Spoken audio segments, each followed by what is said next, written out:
నమస్తే తెలుగు ప్రజల గుండె చప్పుడు మన తెలుగు టీవీ స్పెయిన్ న్యూస్ కి స్వాగతం. కడప జిల్లా ప్రొద్దుటూరులో తెలుగుదేశం పార్టీ రాష్ట్ర నాయకుడు సీఎం సురేష్ నాయుడు ఎన్నికల ప్రచారాన్ని ప్రారంభించారు. రామేశ్వరంలోని మునయ్యస్వామి ఆలయంలో ప్రత్యేక పూజలు నిర్వహించి ప్రచారం నిర్వహించారు.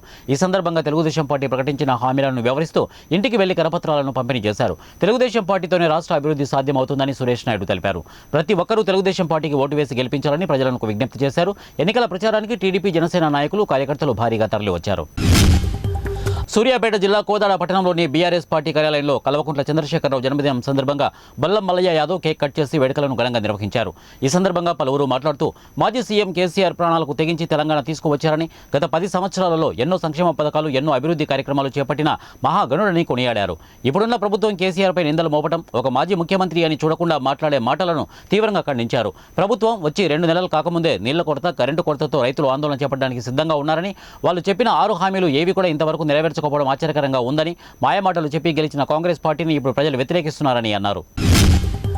కడప జిల్లా బద్వేలు మున్సిపాలిటీలోని కార్యాలయం వద్ద గ్రామ వార్డు వాలంటీర్ సేవలకు సేవామిత్ర, సేవారత్న, సేవా వజ్ర పురస్కారాలు ప్రధానోత్సవం, అవార్డు పంపిణీ municipal commissioner Krishna, municipal chairman Rajagopal Reddy, municipal అధ్యక్షుడు సుందరాం రెడ్డి, ఇక municipal vice chairman Venkatasai Krishna Gopalaswamy ఆధ్వర్యంలో ముఖ్య అతిథులుగా ఎమ్మెల్యే డాక్టర్ దాసరి సుధా విచ్చేసి మొదటగా రేపు రాప్తాడులో జరగబోతున్న సిద్ధం కార్యక్రమంలో ప్రతి ఒక్కరూ పాల్గొనాలని పిలుపునిచ్చారు. ఈ సందర్భంగా వారు మాట్లాడుతూ గ్రామ వార్డు వాలంటీరీ సేవలకు సేవామిత్ర, సేవారత్న, సేవా వజ్ర పురస్కారాల ప్రధానోత్సవం, అవార్డు పంపిణీ ముఖ్యమంత్రి వైఎస్ జగన్మోహన్ రెడ్డి గుంటూరులో ప్రారంభించారు అని తెలిపారు. ప్రతి ఒక్కరూ అంకిత భావంతో పనిచేసి మరింత అభివృద్ధికి తోడ్పడాలని అన్నారు.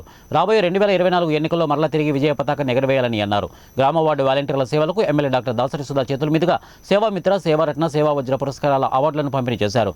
ఈ కార్యక్రమంలో నగర కార్పొరేషన్ చైర్మన్ రమణమ్మ, జిల్లా కార్యదర్శి ఈగా యద్దారెడ్డి, స్వేచ్ఛ Andhra Pradesh corporate director Keshava Reddy, Singasani Shivaiah, councillors తదితరులు పాల్గొన్నారు. మంచిర్యాల జిల్లా బెల్లంపల్లి పట్టణంలో తెలంగాణ రాష్ట్ర తొలి ముఖ్యమంత్రి బీఆర్ఎస్ పార్టీ అధ్యక్షులు చంద్రశేఖరరావు జన్మదినాన్ని పురస్కరించుకొని బెల్లంపల్లిలో మాజీ ఎమ్మెల్యే దుర్గం చిన్నయ్య ఆధ్వర్యంలో పార్టీ శ్రేణులతో కలిసి కేక్ కట్ చేసి సంబరాలు జరిపారు. అనంతరం 100 పడకల ప్రభుత్వ ఆసుపత్రిలో రోగులకు, వైద్య సిబ్బందికి పనులు పంపిణీ చేశారు. ఆసుపత్రి డాక్టర్లతో వైద్య సేవల గురించి సమీక్షించి ప్రజలకు మెరుగైన సేవలు అందజేయాలని కోరారు.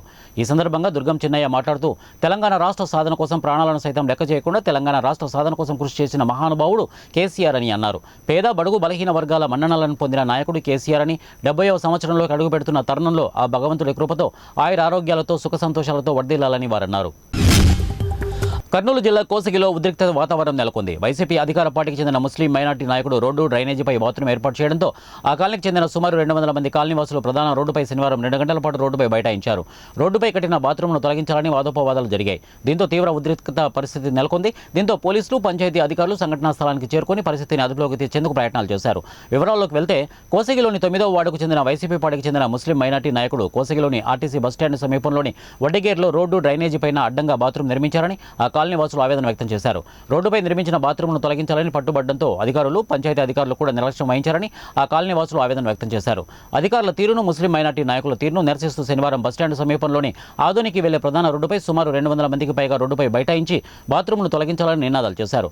సంఘటనా స్థలానికి చేరుకున్న ASI Nagaraju, head constable Mallikarjuna Swamy మరియు కానిస్టేబుల్ పరిస్థితి తీవ్రంగా ఉండడంతో ఈఓ ఆర్డీ అరుణ్ రసీదును పంచాయతీ కార్యదర్శి చంద్రశేఖర్, రాజేష్లకు సమాచారం ఇచ్చారు. ఇరు వర్గాలతో మాట్లాడి రోడ్డుపై అడ్డంగా నిర్మించిన భాగాన్ని పంచాయతీ సిబ్బంది తొలగించారు. ప్రజలకు 24 గంటలు అందుబాటులో ఉండి వైద్య సేవలు అందించాల్సిన డాక్టర్లు ఆసుపత్రి వైపు రాకపోవడంపై ప్రజలు తీవ్ర ఆగ్రహం వ్యక్తం చేస్తున్నారు. మెదక్ జిల్లా వెల్దుర్తి మండల కేంద్రంలో ప్రభుత్వ ప్రాథమిక ఆరోగ్య కేంద్రం ఏర్పాటు చేశారు. ఇందులో 2 వైద్యులను నియమించగా ఒక వైద్యురాలు మెడికల్ లీవ్లో వెళ్ళగా మరొక వైద్యులు వైద్య శివాలయం ఉంచాల్సి ఉండగా మధ్యాహ్నం 1 గంట వరకు కూడా ఆసుపత్రి సిబ్బంది రాకపోవడంపై ప్రజలు ఆవేదన వ్యక్తం చేస్తున్నారు. ఇక వివిధ గ్రామాల నుంచి వైద్యం కోసం వచ్చిన నిరుపేదలు చెట్ల కింద పడిగాపులు కాసి ఇంటికి వెళ్ళిపోతున్నారు. ఇప్పటికైనా అధికారులు స్పందించి ప్రాథమిక ఆరోగ్య కేంద్రంలో వైద్య సిబ్బంది అందుబాటులో ఉండే విధంగా చర్యలు తీసుకోవాలని స్థానికులు డిమాండ్ చేస్తున్నారు. అన్నమయ్య జిల్లా రాజంపేట మండలం ఆకేపాడు క్రాస్ రోడ్డు దగ్గర నేటి అర్ధరాత్రి ఓ బైక్పై ఇంటికి వెళ్తున్న ఇద్దరిని గుర్తు తెలియని వాహనం ఢీకొనడంతో అక్కడికక్కడే 2 వ్యక్తులు మృతి చెందిన దుర్ఘటన వెలుగు చూసింది. పోలీసుల వివరాల మేరకు మృతులు ఆడపూరుకు చెందిన పెంచలయ్య, ఈశ్వరయ్య గుర్తించారు. మృతులిద్దరూ రాజంపేట పట్టణంలో కూలీ పనులకు ముగించుకొని వచ్చిన కూలీ డబ్బులు చేతపట్టుకుని అర్ధరాత్రి సమయం ఇంటికి వెళ్తుండగా ఈ దుర్ఘటన జరిగినట్లు పోలీసులు వెల్లడించారు. మృతుడు పెంచలయ్యకు ఒక కుమారుడు ఉన్నాడని, మృతులు ఇరువురికి త్రాగుడు అలవాటు కూడా లేదని పెంచలయ్య తండ్రి తెలిపారు. ఈ ఘటనపై కేసు నమోదు చేసుకుని దర్యాప్తు చేస్తున్నట్లు రాజంపేట రూరల్ పోలీసులు వెల్లడించారు.